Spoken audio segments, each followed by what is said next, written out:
E hoje a gente vai falar de multiletramentos, da pedagogia dos multiletramentos. Pega um café, pega uma água,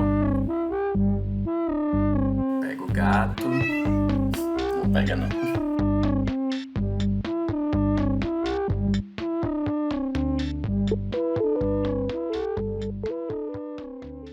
O ano é 1994. Nelson Mandela led his supporters in singing the new national anthem, God Bless Africa. Free at last. Na conversão de Cruzeiro Real para nova moeda, muitos preços mudaram para cima. Um grupo de acadêmicos respeitadíssimos dos Estados Unidos, Inglaterra e Austrália, Courtney Kasdan, Bill Cope, Norman Fairclough, James Gee, Mary Kalensis, Gunther Krass, Alan Luke, Carmen Luke, Sarah Michaels e Martin Nakata, não me peça para apontar quem é quem, se reúnem em New London, New Hampshire, United States of America. O que o New London Group fazia era debater em geral novos rumos para a educação e, no sentido mais restrito, novos rumos para a pedagogia dos letramentos. De acordo com eles, o que se entendia por letramento até ali estava muito conectado a uma aprendizagem explícita, formal, morosa, prescritiva, desconectada da realidade. Talvez vocês já tenham entrado numa sala de aula assim. Dali, desce daí. Para eles, as práticas de letramento até então eram muito conectadas primeiramente à alfabetização e depois a aprender a compreender sentidos a partir do que se lia. Na escrita em geral se buscava o ensino de normas, no caso deles, do inglês padrão, apropriado, valorizado, institucionalizado. O que eles estavam debatendo ali é que isso não fazia mais sentido em 1994. O mundo havia mudado. Em vez de funcionários com uma só competência, trabalhando numa produção em série, num regime burocrático, a partir de práticas muito limitadas e bem definidas, o que alguns ali chamavam de Fordismo, o pós-Fordismo do mundo do trabalho se ancorava num discurso liberal da flexibilização. O ambiente empresarial do mundo do trabalho se torna também um lugar de aprendizagem e se apropria dos discursos pedagógicos. Você entra na empresa e é treinado, avaliado, você tem um mentor, você tem resultados a mostrar. As relações deixam de ter hierarquias tão marcadas e passam a ser mais horizontais. Vigora ali o teamwork, trabalho em equipe. E você tem que ter diversas competências, saber negociar, flexibilizar dias, horários, funções, a própria vida, que também mudou. As políticas de nacionalização e homogeneização que começaram ali no século XIX e vigoraram bastante no século XX, fazem sentido apenas ali, no papel. E aí chega Cora, a cachorra.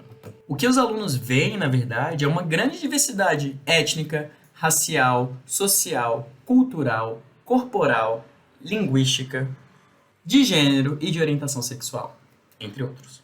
Enquanto isso, a escola está lá tentando ensinar uma história, um hino sobre uma bandeira, uma cultura. Numa sociedade em que as pessoas não se filiam mais a só uma identidade bem marcada, mas a diversas identidades fragmentadas, isso deixa de fazer sentido. Para eles, o papel da escola deixa de ser o de padronizar e minimizar essas diferenças para arbitrá-las, incorporá-las. Veja bem, de maneira nenhuma o que o New London Group pretendia era entregar um estudante que virasse um funcionário perfeito, antenado às novas tecnologias digitais e essas mudanças políticas e econômicas. O que se argumentava ali era exatamente isso, a necessidade de se tensionar o fato de que esses estudantes precisam estar empregados e sobreviver neste mundo, e o fato de que esses estudantes precisam aprender a circular por este mundo negociando. Negociar é a palavra-chave. Criando, transformando, agindo. Então, em 1996, eles escrevem esse artigo, um manifesto intitulado Pedagogia dos Multiletramentos, Desenhando Futuros Sociais. O texto circulou o mundo todo e ganhou grande repercussão, inclusive aqui no Brasil. Até aqui, a gente falou um pouquinho do porquê eles teriam argumentado em favor dessa pedagogia. Porque eles teriam lançado essa braba.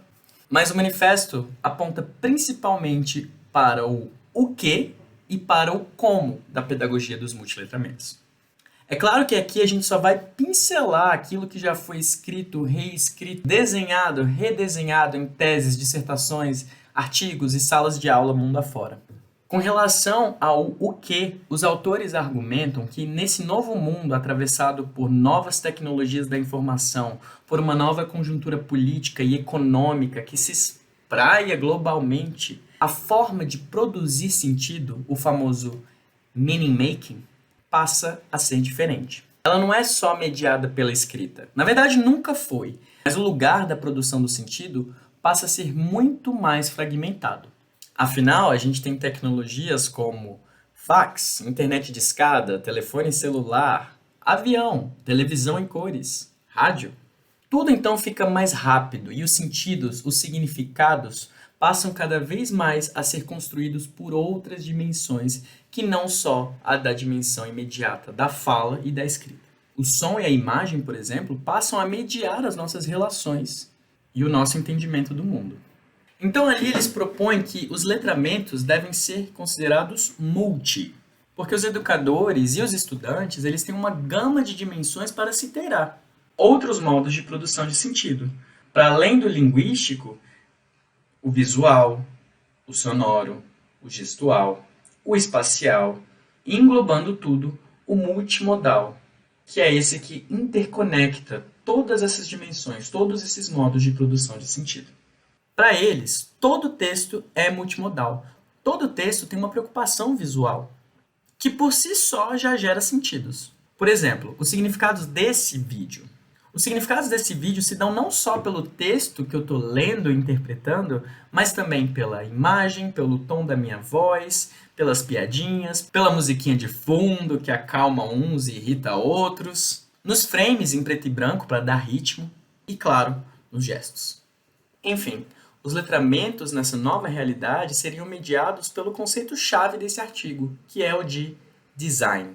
Eles preferem a palavra design em vez de, por exemplo, gramática, porque gramática pode ter uma conotação negativa, né, de prescrição, normas, existe só um caminho.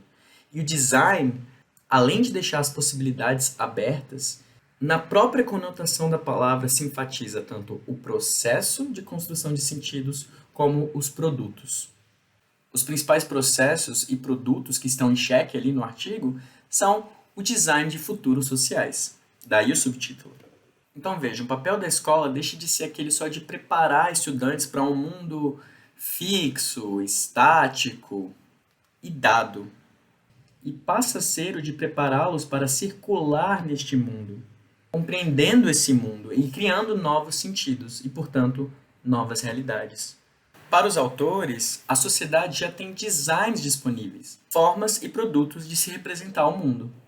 Nesse sentido, o papel da escola seria o de familiarizar os estudantes com esses designs disponíveis, ou seja, com os recursos para o sentido, para que, em seguida, eles passem por um processo de design, ou seja, que eles façam um trabalho com esses recursos a partir de um processo semiótico para transformá-los, ou seja, ao ouvir, ler, escrever sobre, discutir, co-criar, criar, novos recursos vão sendo disponibilizados, para finalmente, 3, passar por um processo de redesign, ou seja, esses novos recursos que estão disponíveis passam a provavelmente produzir novos sentidos.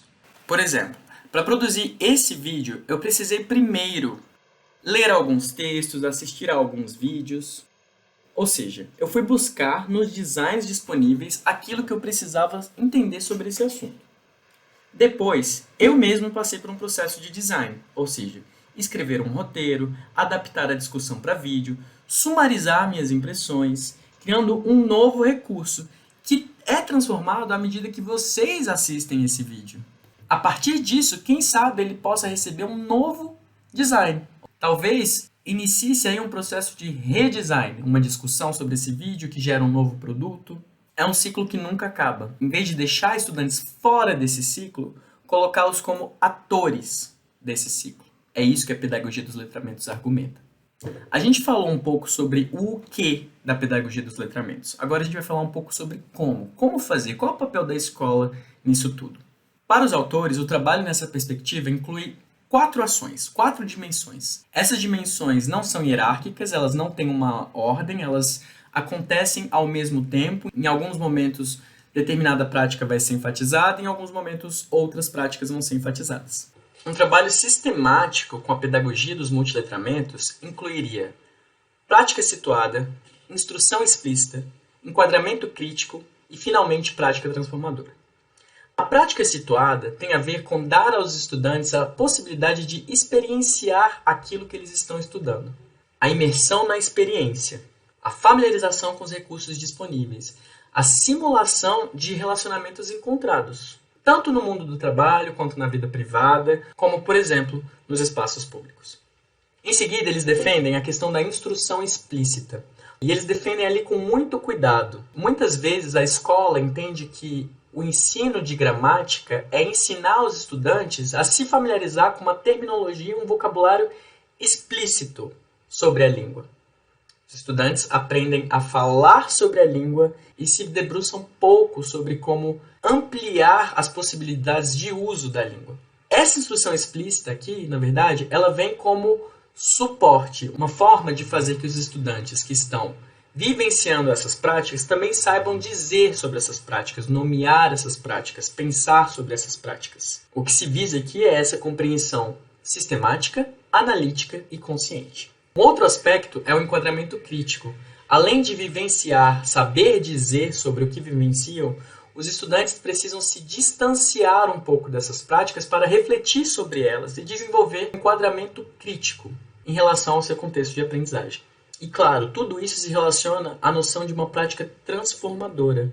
Os estudantes sabem circular pelo que existe, mas sabem produzir, sabem desenhar, design, novos sentidos. Esses novos sentidos vão operar em diferentes contextos e ambientes culturais. Aqui no Brasil, a pedagogia dos multiletramentos vingou bem, pelo menos no papel.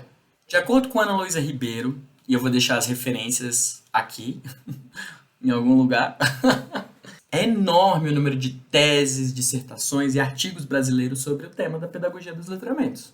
Além disso, a própria BNCC, Base Nacional Curricular Comum, né, que foi ali homologada em 2017 e está tentando agora entrar nas salas de aula, demonstra diversas afinidades com o manifesto do New London Group. Do tipo, construção de uma sociedade justa, democrática e inclusiva, prática diversificada da produção artístico-cultural, valorizar a diversidade de saberes e vivências culturais, escolhas alinhadas ao exercício da cidadania e ao seu projeto de vida, diversidade humana, apropriar-se de conhecimentos e experiências que lhe possibilitem entender as relações próprias do mundo do trabalho, produzir sentidos que levem ao entendimento mútuo, resolução de conflitos e cooperação, utilizar diferentes linguagens, verbal, corporal, visual, sonora e digital, empatia. É bem bonito e até curioso que um marco legislativo como esse tenha sido construído em tão pouco tempo e há pouquíssimas mãos, né? Eu não fui consultado.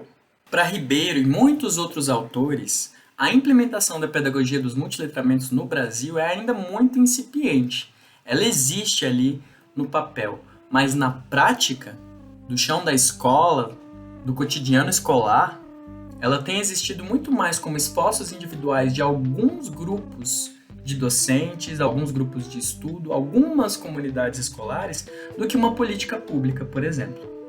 Além disso, a Ribeiro, ela enfatiza muito, no texto que eu vou deixar aqui nas referências, a importância da pedagogia dos multiletramentos, os ganhos que se tem a partir disso, a relevância ímpar disso, mas problematiza que essa pedagogia seja apenas transplantada, importada, né? Um grupo de 10 pesquisadores discutindo o futuro de um mundo tão diverso.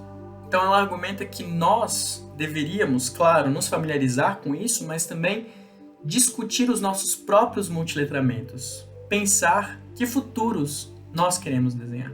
Ela defende que o debate seja amplo e que nós construamos com as nossas mãos dessa sociedade brasileira tão diversa a nossa própria pedagogia dos multiletramentos. Por fim, é claro que eu recomendo a leitura do manifesto e o artigo da Ribeiro, que é desse ano de 2021. Ele faz até algumas relações ali com como foi lidar com os multiletramentos durante a pandemia da Covid-19.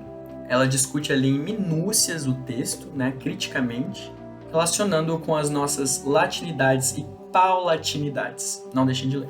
Para terminar, um último quote aqui do NLG, New London Group.